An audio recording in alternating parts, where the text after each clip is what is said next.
guys! Welcome back to my channel, and for today's video, as you can see, full glam tayo ngayon. So, ito yung look na nagawa ko. This is pink and yellow half cut crease, and this video is in collaboration with Ate Kimi, and yung pangalan niya sa YouTube is HEYITSKIIMMII. So, ito yung ano niya guys, yung YouTube channel niya. And ilalagay ko din yung link sa description box below. So, yung ginawa pala namin guys is yung eye makeup look lang. Nung nag-video na kami, tapos na namin yung face. So, ito yung look na nagawa ko. So, if you want to check ko yung nagawa niya guys, ililink ko na lang yung channel niya sa baba. So, without further ado, let's get started. So, ayun guys, tapos na tayo sa ating face makeup. Ngayon kasi mag-focus lang tayo dito sa eye makeup natin. And, gagawa tayo ng pink and yellow half cut crease. So, i-insert ko dito yung inspiration ko. Makeup look inspiration ko. So, let's start. So, lalagyan ko pa muna ng concealer yung eyelids ko.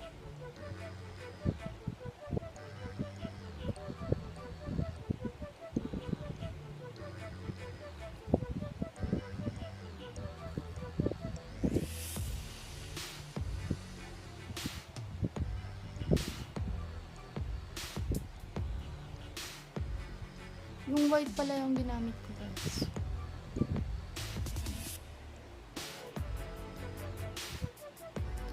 So, ayan. Tapos na yung base natin. So, yung first shade na gagamitin natin, guys, is this yellow. Ayan. So, kukuha lang ako ng brush. Ilalagay ko siya sa crease, guys. Sa outer vitas crease. Brush. Ang bilis pa.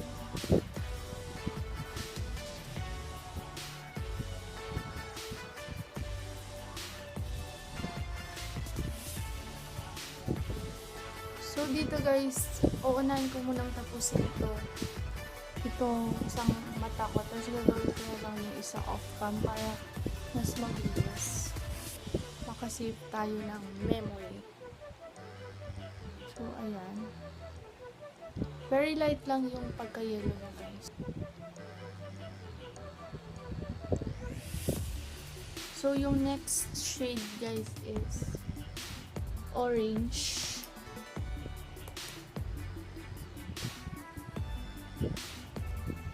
Same brush na lang yung gagamitin ko guys. And then, same location din guys. Kaso, medyo babaan lang natin para hindi matakpan yung yellow.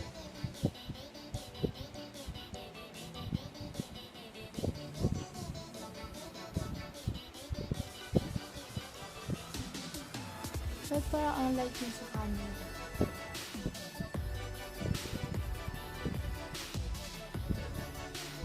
So, papalitan ko lang yung brush ng ganito guys, yung pencil brush. Para mas ma-intensify natin yung look. Para mas mag-focus natin siya.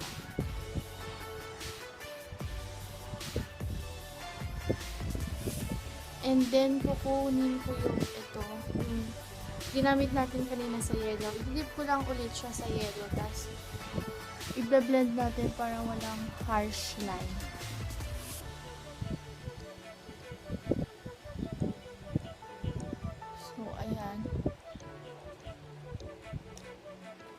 Intensify ko lang ulit kasi pero parang ang super light niya kasi sa camera.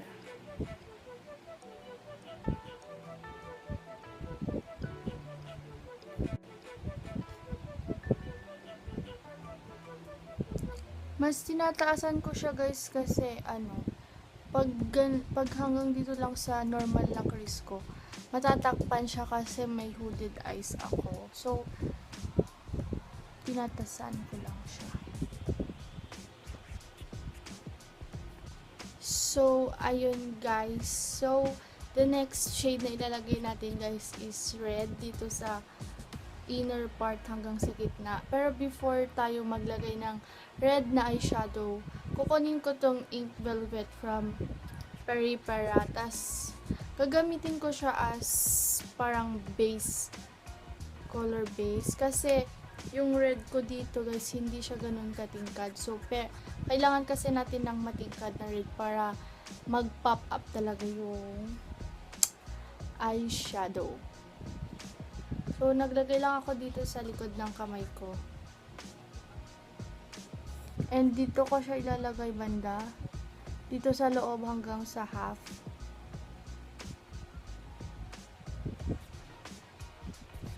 Kailangan lang mabilis mag-blend guys kasi baka mag-set siya agad.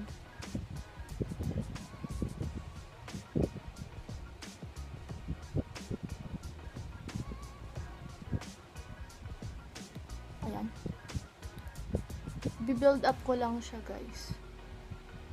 Hanggang makuha ko yung gusto kong intensity.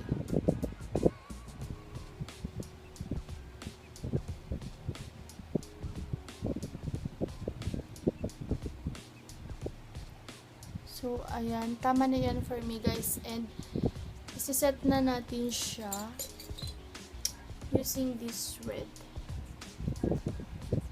Tap-tap lang para hindi mag-move yung cream. Yung Ink Velvet.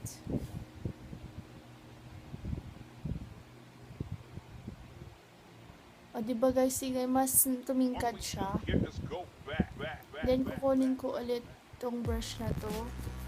Dip ko naman siya sa orange. And i-blend out ko lang yung harsh edge.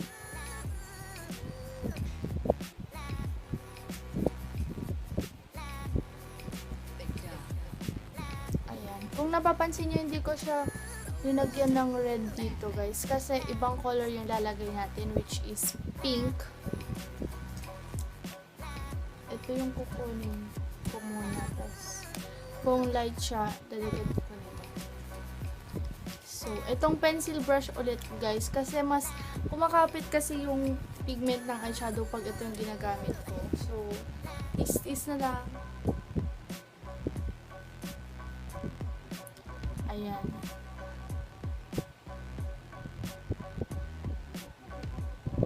So, I think masyado siyang light. So, ito yung gagamitin ko.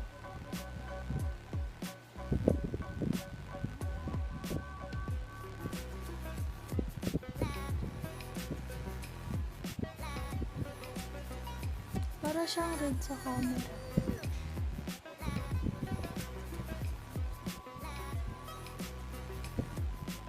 Yan guys, ang intense na niya and natakpan na din yung orange.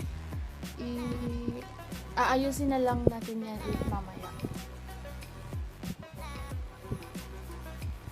So, ayan. So, nagmumukha siyang red siya sa screen pero in person, hindi talaga bright pink siya.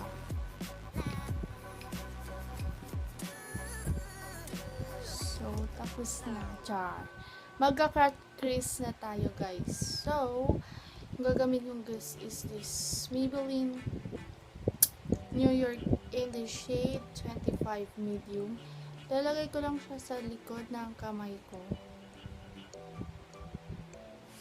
Yeah. And then, kukunin ko tong flat brush. So, maglalagay ako dito sa gitna, guys. And then, bababa ako. Then, ikakat ko na yung crease.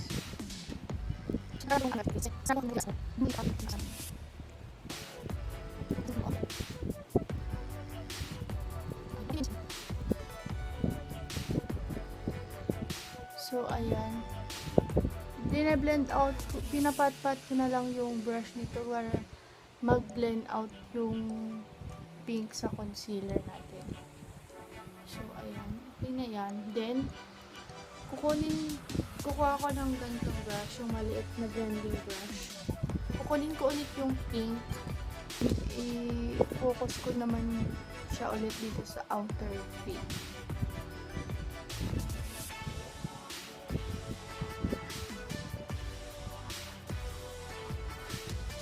I-blend ko lang siya guys hanggang walang harsh line.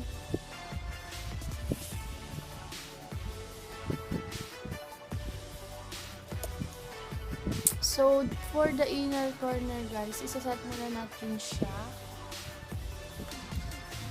using this white eyeshadow from the Makeup Revolution palette. Sobrang laki ng brush ko.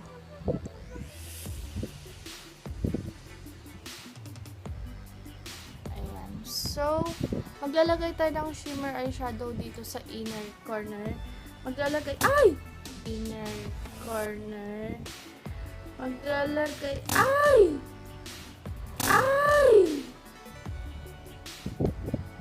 maglalagay tayo ng ito, yung parang yellow na shimmer dito.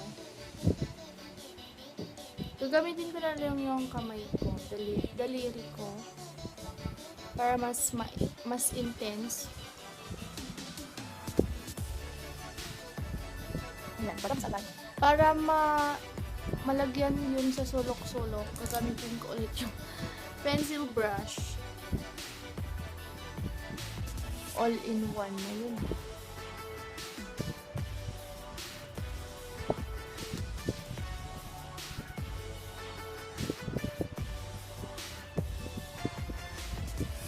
Ayan.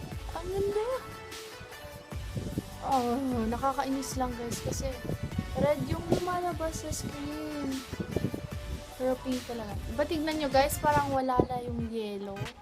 Nakakainis talaga pag hooded eyes. So, tataasan ko lang konti kasi ang pangit yung tignan, parang plain red lang. Ayan, tama na. So, kukunin ko itong pencil brush ulit. Ibang pencil brush lang, nakakainis.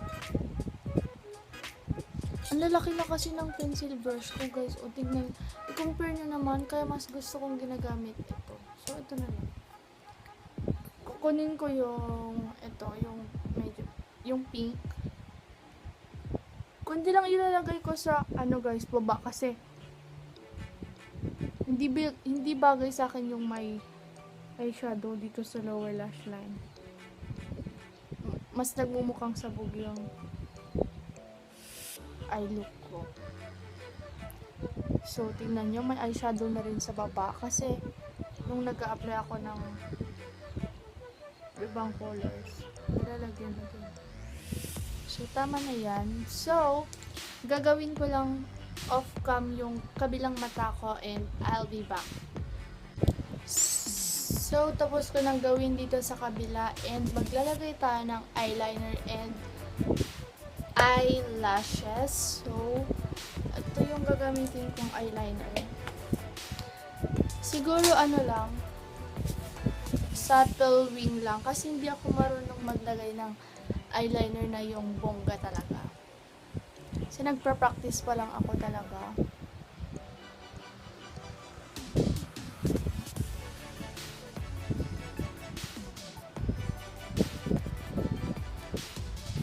Ang bagal ko maglagay. Natatakot ako mag-wing. Baka hindi ko magawa.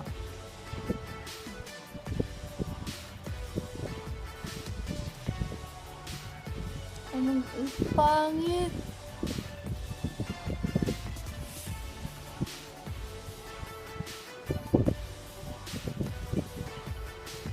Ang pangit.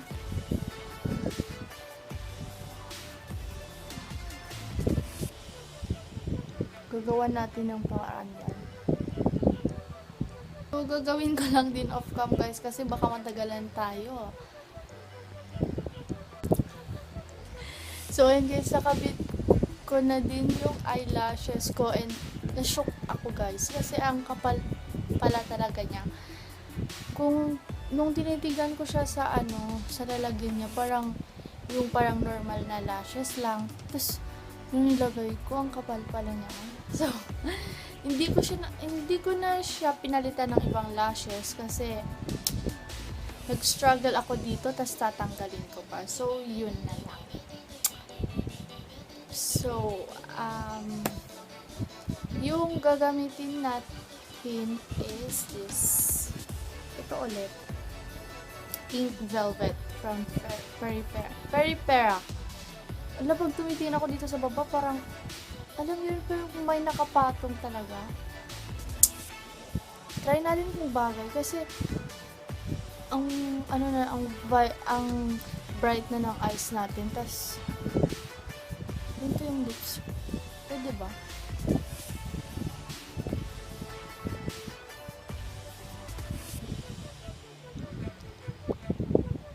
Pwede.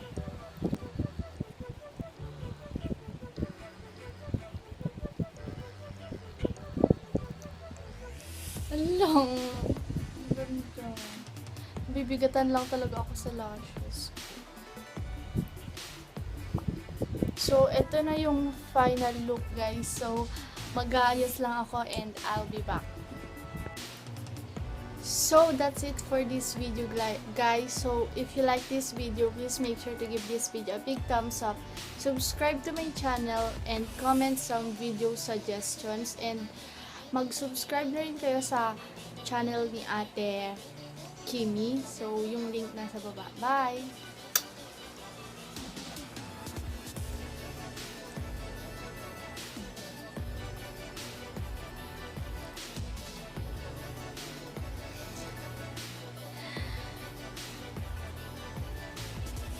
Ka nang